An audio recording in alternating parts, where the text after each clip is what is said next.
Kareth had never understood humans. He had studied them in books, seen their images on the galactic networks, and listened to lectures about their strange customs.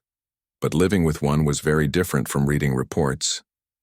Now, as part of the interstellar exchange program, he found himself sharing a small apartment on Earth with a human student named Daniel. Kareth was tall, with deep silver eyes that glowed faintly whenever he was curious. His species, the Thalri, were logical beings. They did not laugh or cry, and emotions were considered useless noise. Their society was built on order, calculation, and cold efficiency. Everything had rules, even reproduction. On his world, new life was created in laboratories. Pairs were matched by genetic compatibility, not desire. The process was precise, clean, and without warmth. But humans were different. Kareth had learned this on the very first day. Daniel had greeted him not with silence or formality, but with a smile and an outstretched hand. Kareth had stared at the hand, confused, until Daniel laughed lightly and said, "It's just a handshake, buddy, a friendly greeting." Friendly. That was another strange word. On Kareth's homeworld, no one spoke of being friends. People were workers, leaders, or partners chosen by the system. But Daniel seemed to treat him not as a research subject, but as someone he wanted to know. The apartment itself was small by Kareth standards: 2 bedrooms, 1 kitchen, and a shared living room. Daniel decorated it with things Kareth could not understand: photographs of family, posters of strange human music bands, and glowing lights strung along the wall for no clear purpose. When Kareth asked why the lights were there, Daniel shrugged. "They make the place feel cozy." Cozy, Kareth repeated, tasting the new word. It had no direct translation in his language. Days turned into weeks, and Kareth began to observe more closely. Humans laughed often, even when nothing was funny. They touched each other casually: handshakes, hugs, pats on the back, things that would be unthinkable among the Thalri. They cooked food not just for energy, but for pleasure, mixing spices and flavors simply to enjoy the taste. Daniel often invited Kareth to try new dishes, and though many were too strong for his alien senses, he could not deny the strange warmth he felt whenever Daniel placed a steaming bowl in front of him and said, "Here, try this." But what confused Kareth most was how humans spoke about family. He listened to Daniel talk on the phone with his mother. He watched neighbors walk their children in the park. He saw couples holding hands in the evening, whispering softly to each other. All of it felt alien, more alien than any starship or world he had studied. On his planet, children grew in chambers. Parents did not raise them. Once a child was born, they were handed to caretakers and teachers who shaped them for society. There were no lullabies, no bedtime stories, no hugs. Yet here in this noisy city on Earth, Kareth saw tenderness everywhere. Parents bent down to tie their child's shoes. Lovers leaned close, laughing at private jokes. Strangers even offered smiles to each other on the street. One night, Kareth sat in the living room, the glow of Daniel's decorative lights reflecting in his silver eyes. He felt something he could not explain. It was not logic. It was not calculation. It was something warmer, softer. Daniel walked in, carrying 2 mugs of hot chocolate. He set one down in front of Kareth. "Here you go. Careful, it's hot."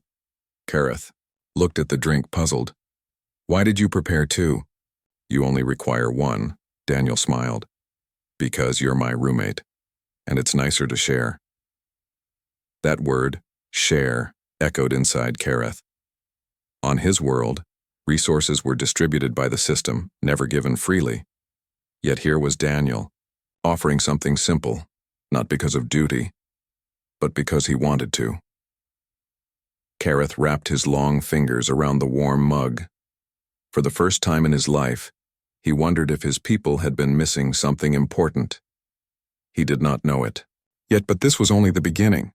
His time with Daniel would soon challenge everything he believed about life, family, and even reproduction itself. For Kareth, the roommate pact was more than just sharing an apartment. It was the start of a journey that would shake the foundations of 2 worlds. The days in the small apartment passed quietly. Kareth studied human customs with growing curiosity. He noticed the little things that humans did without thought, how Daniel hummed to himself when cooking, how he laughed at shows on the screen, how he sometimes stared at pictures of his family with a soft smile. These small details fascinated Kareth more than any textbook. His people never hummed, they never wasted time on shows, and family was a word tied only to genetics, not feelings. Yet for humans, family seemed to be a source of joy and comfort. One evening, as rain tapped gently against the apartment windows, Kareth sat across from Daniel. The human was buried in a thick biology textbook, scribbling notes on paper. Kareth studied him for a long time before finally speaking. "Daniel," Kareth said slowly, "how do humans reproduce?" Daniel nearly dropped his pen. His eyes widened, and then he laughed awkwardly. Wow. That's not the kind of question you usually ask during study time." Kareth tilted his head, his silver eyes glowing faintly with interest. "It is important. On my world, reproduction is simple. Two beings enter the chamber of continuation. Their genetic codes are taken and merged by machines. The new life grows in an artificial pod until maturity. There is no closeness, no touch. It is efficient but cold. Yet humans do not use machines, you do it yourselves." Daniel rubbed the back of his neck. "Well, yeah, we do. But it's not just a mechanical process for us. It's emotional, it's personal." Kareth leaned forward. "Emotional? Explain." Daniel hesitated. How could he explain something so deep to someone who had never felt it? It's not just about creating life. For humans, reproduction often starts with connection. With love, trust, and wanting to be close to another person, it's not just the act, it's everything around it. The bond, the care. Kareth frowned, confused. Love, care, connection.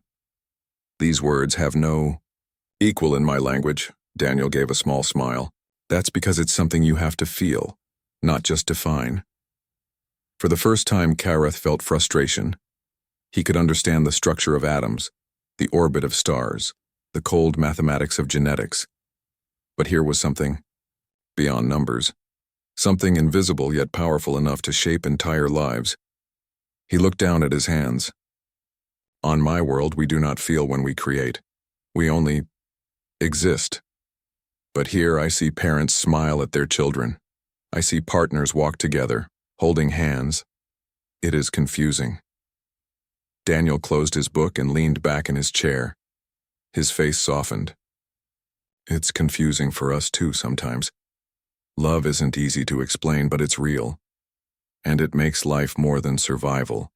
It makes it worth living. Kareth sat silently, his thoughts heavy. He remembered the words of his instructors back home. Emotions weaken the mind. Connection weakens society. Efficiency is perfection. Yet here, in this tiny apartment, with rain whispering against the glass, he began to doubt. He looked up again. "Daniel, would you show me? Not the act itself. I do not ask for that. Show me the meaning. Show me what my people never taught me." Daniel blinked, surprised by the sincerity in Kareth's voice. "You really want to understand?" "Yes," Kareth said firmly. "I must understand why humans do not need machines to create life. Why you choose to connect." Daniel gave a small nod. "All right. I'll try. But it's not something you learn in a day. It's something you see, feel, and slowly understand." Kareth's glowing eyes flickered brighter, the alien sign of determination. "Then I will see. I will feel. I will understand." Daniel smiled gently. "Fair enough. Tomorrow I'll show you." That night, Kareth lay awake in his room. He thought of the chamber on his home world, cold and silent, where children were born from machines. Then he thought of the families he had seen in the park, parents bending low to kiss their children, laughter echoing in the air.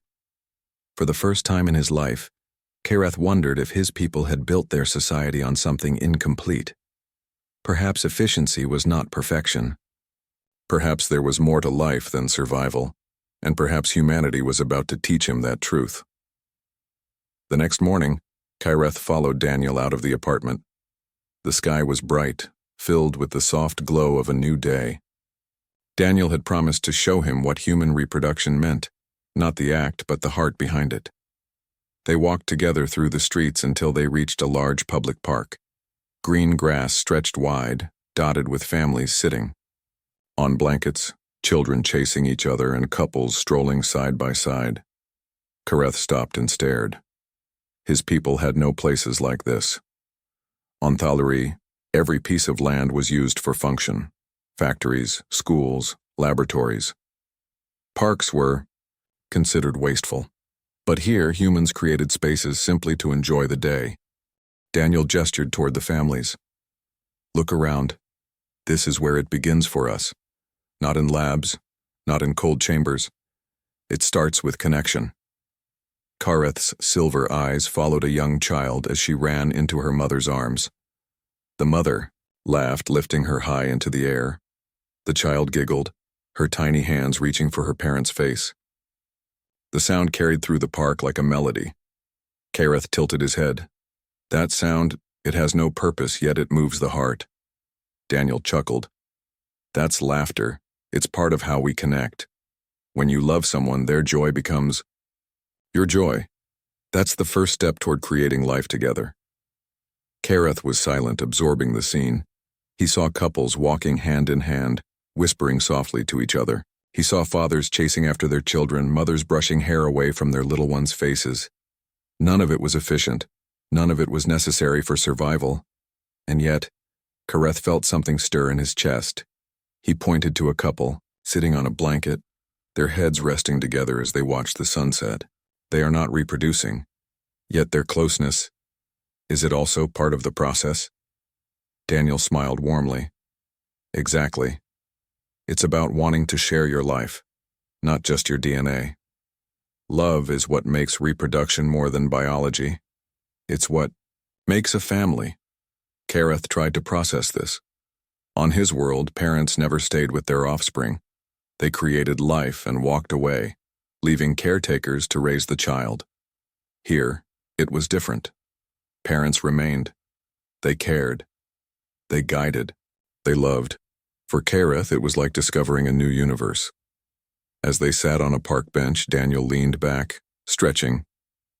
You see, for us, reproduction is connected to trust.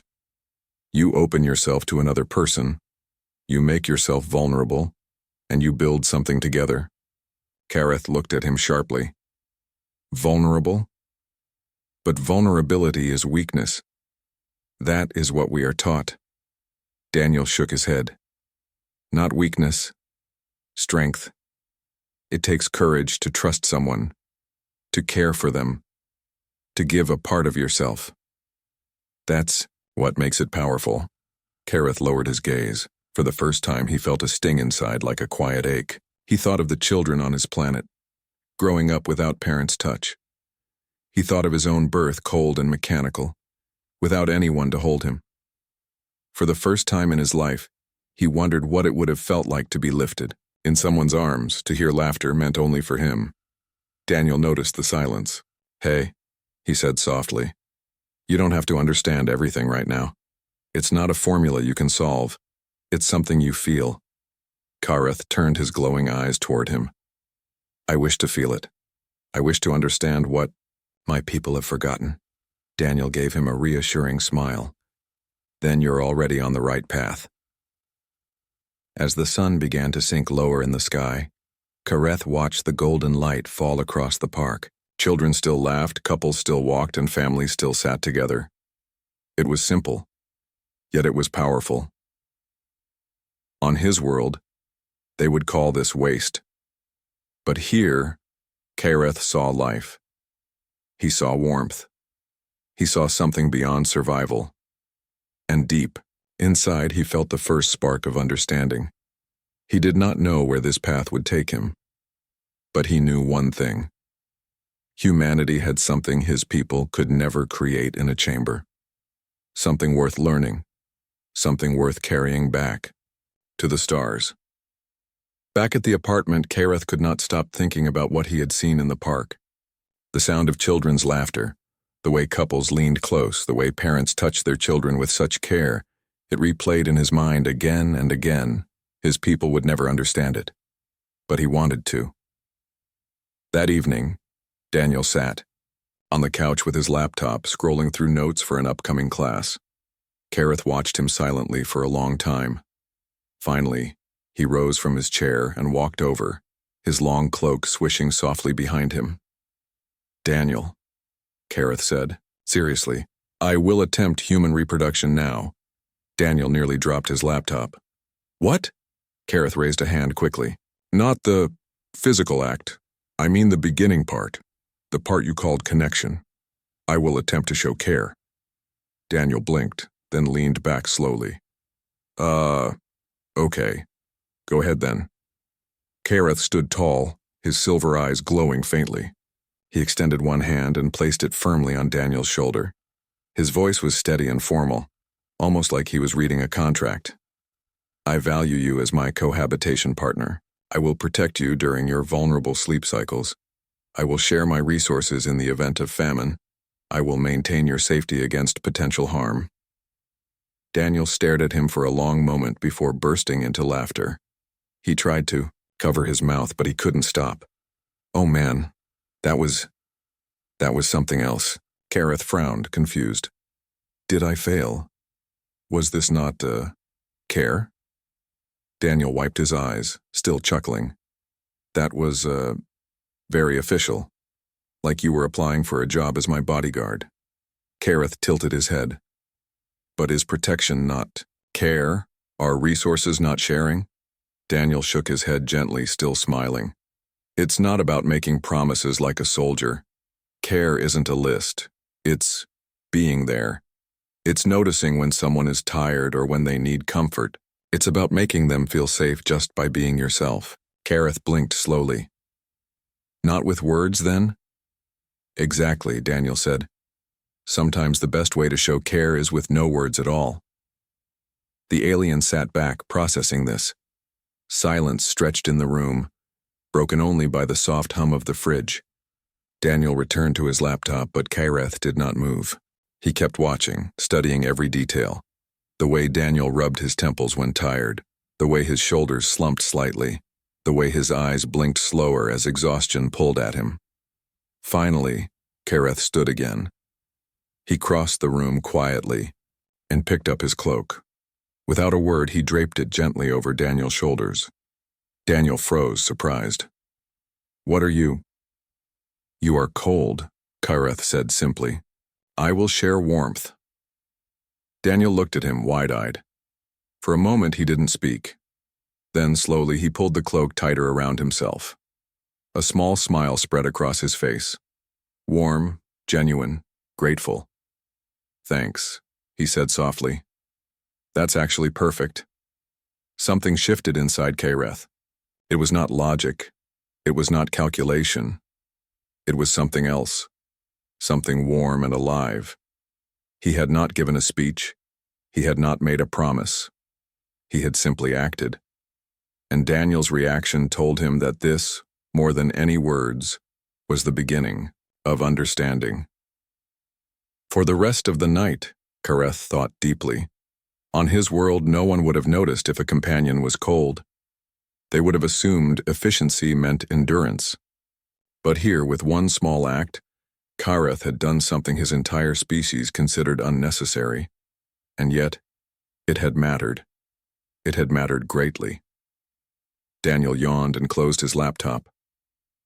"You're learning fast, you know that?" Kareth tilted his head. "Then this was correct?" "More than correct," Daniel said with a grin. "That was human." Kareth felt the faintest tremor inside, something like pride, but softer, deeper. He did not yet know the word for it, but he knew he wanted to feel it again, and perhaps, just perhaps, he was beginning to understand what humans had that his people did not. It was not efficiency. It was not logic. It was something far greater. The apartment was quiet that night. Daniel had gone to bed early, his laptop closed, his books stacked neatly on the desk. But Kareth sat awake, staring at the faint glow of the decorative lights along the wall. They shimmered softly like stars trapped in a strand. For the first time in his life, Kareth felt uncertain about who he was. His entire upbringing had been built on one idea. Efficiency was perfection. Feelings were weakness. Attachment slowed progress. Yet one simple act, sharing his cloak, had created something more powerful than any machine on his planet. He remembered the look on Daniel's face, gratitude, comfort, trust, all born from a gesture with no efficiency at all. The thought shook him deeply. The next day, Daniel found Kareth sitting at the kitchen table, lost in thought. The alien's glowing eyes dimmed and brightened, the Thalri sign of heavy reflection. "You didn't sleep, did you?" Daniel asked, pouring himself a cup of coffee. Kareth looked up slowly. "I was thinking." Daniel sat down across from him. "About what?" Kareth hesitated. Then he spoke, his voice lower than usual. "On my world, when a child is born, no parent remains. The child is raised by teachers and caretakers. No one touches them with warmth. No one sings them to sleep. It is efficient. But after what I saw in the park, after what I felt last night, I do not know if efficiency is enough." Daniel listened quietly, sipping his coffee. Kareth's voice grew heavier. "I think of myself as a child, growing in a pod. Cold glass, no voice to soothe me, no arms to hold me. Only machines. I was created, but I was never cared for." His eyes dimmed, almost sorrowful. "I never realized what I missed. Until now." Daniel set his cup down gently. "Kareth, and it's tough. I can't imagine growing up without someone who loves you. But maybe that's why you're here. You're supposed to learn what your people forgot." Kareth looked down at his hands. "It frightens me. If I begin to believe this, my people will call me weak. They will say, I am corrupted by human emotion." Daniel leaned forward. His tone was steady, almost firm. "Then let them. Because what you're learning isn't weakness, it's strength. Do you know how much courage it takes to open yourself to someone? To care? That's the strongest thing I know." Kareth studied him carefully. "You truly believe that?" Daniel nodded. "With all my heart." The alien fell silent. Yet inside him, something shifted again. He began to see that what humans called love was not an obstacle. It was a force strong enough to bind parents to children, partners to each other, and even strangers into communities. That evening, Kareth joined Daniel for a walk. Outside, the city streets glowed with lights, and the air buzzed with life. Daniel bought a cup of hot tea from a street vendor, and without a word handed one to Kareth. Kareth accepted it slowly. "You are sharing again." Daniel smiled. "It's what we do." Kareth held the cup, feeling the warmth seep into his fingers. "It is strange. On my planet, sharing is considered loss. But here, it feels like gain." Daniel looked at him with quiet pride. "Now you're getting it." Later that night, back in the apartment, Kareth sat by the window, staring at the stars. For the first time, he wondered if perhaps the Thalri way was not the only way. Perhaps life was not meant to be grown in silence, but nurtured in connection. He whispered softly, almost to himself, "Maybe survival is not enough." In his heart, a new truth was forming. Kareth sat at his desk late into the night, the small human apartment quiet except for the ticking of the wall clock. He had been writing a report to his people, as the exchange program required regular updates. But this report was different. It was not about human biology or technology. It was about something far more dangerous, something his people had never valued. He wrote, "Humans reproduce not only with bodies, but with bonds. Before new life is created, there is trust, care, and closeness. Not with cold systems. They share, they comfort, they laugh. Their strength is not efficiency. Their strength is connection." When he finished, Kareth hesitated. His hands trembled slightly, though his people did not believe in fear. With a final press of the console, he sent the report to his home world. The response came the next evening. Sharp message, written in the formal language of the Thalri Council. Your observations are noted but irrelevant. Attachment is weakness. Care is distraction. Children must be created without the corruption of emotion. Your exposure to humans is clouding your judgment. Remember your purpose. Efficiency is perfection. Do not fail us. Kadath read the words again and again. His chest felt heavy, as if something inside him was tearing apart. For the first time, he felt caught between two worlds. Daniel found him sitting stiffly in the living room, the glow in his eyes dim. Hey, what's wrong? Kareth handed him the message. Daniel read it quickly, then looked up with anger flashing in his face. They actually said that? That caring for each other is weakness? Yes, Kareth replied quietly. That is what we are taught since birth. That is what I believed. Until now. Daniel leaned forward, his voice steady but fierce. Listen to me. They're wrong. Connection isn't weakness. It's the only thing that gives life meaning. Without it, what's the point? Kareth's hands tightened into fists. But they will never accept this. No. They will call me corrupted. They may even send for me to return. If I speak of what I feel, I will be alone. Hand firmly on his shoulder. No, you won't. You're not alone anymore. You've got me. And you've got every person out there who knows the truth, that love is what makes us strong. Kareth looked at him, studying the determination. In his human friend's eyes, Daniel's words carried no calculation, no efficiency, but they carried weight. They carried truth. Later that night, Kareth walked to the window and looked out at the glowing city. Cars moved like streams of light, people walked in pairs, laughter floated from the streets below. He realized that he was standing between two ways of life, his people's world of silence and machines, and humanity's world of warmth and chaos. He pressed his hand against the cold glass. Why does it feel like truth is here and not there? He whispered. The next day, Kareth and Daniel sat together in the park again. Families gathered as before, children running freely, parents chasing after them. Kareth's gaze softened. As he watched a father kneel to tie his son's shoe, the boy smiling in thanks. This is what my people do not see, Kareth murmured. They see only wasted time, but I see strength. Daniel nodded, because love takes work. Not easy, but it's worth everything. Kareth turned to him. If I carry this knowledge back, they will reject me. But if I stay silent, I will betray what I have learned. Daniel's answer was simple, almost quiet. Then don't stay silent. Be the change. Show them. Kareth looked back at the families, his thoughts heavy but clear. For the first time, he understood that his journey was no longer about studying humans. It was about choosing what kind of being he wanted to be. The council could silence his words, but they could not erase what he had felt in Daniel's small acts of care. They could not erase the warmth of laughter, the comfort of shared tea, the power of simple touch. That night, Kareth opened his console again. His hands no longer trembled. He began a new report, not as a student, but as a witness. Efficiency without connection is hollow. Perfection without love is emptiness.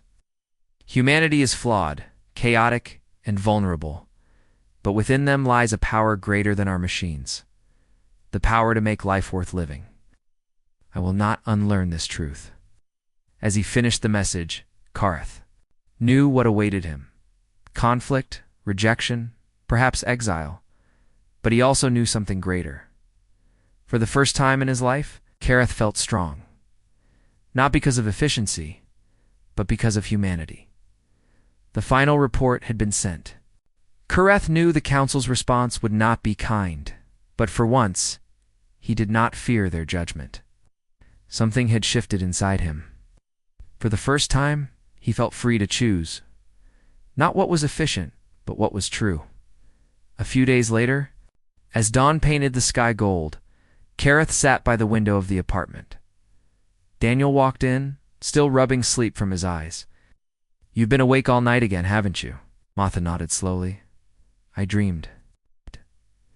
Daniel poured himself a cup of coffee and sat beside him. What about?